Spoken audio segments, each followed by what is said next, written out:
عبد الرحمن بن مہدی نے بیان کیا، ان سے سفیان ثوری نے، ان سے اعمش نے، ان سے ان کے والد یزید بن شریک نے، اور ان سے علی رضی اللہ عنہ نے بیان کیا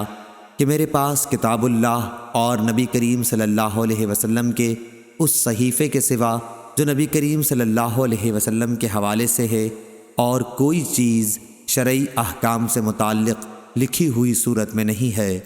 اس صحیفے میں یہ بھی لکھا ہوا ہے کہ حضرت صلی اللہ علیہ وسلم نے فرمایا، مدینہ آئر پہاڑی سے لے کر فلاں مقام تک حرم ہے، جس نے اس حد میں کوئی بدعت نکالی یا کسی بدعتی کو پناہ دی تو اس پر اللہ اور تمام ملائکہ اور انسانوں کی لعنت ہے، نہ اس کی کوئی فرض عبادت مقبول ہے نہ نفل۔ اور آپ صلی اللہ علیہ وسلم نے فرمایا کہ تمام مسلمانوں میں سے کسی کا بھی عہد کافی ہے، اس لیے اگر کسی مسلمان کی دی ہوئی امان میں دوسرے مسلمان نے بدعہدی کی تو اس پر اللہ اور تمام ملائکہ اور انسانوں کی لعنت ہے،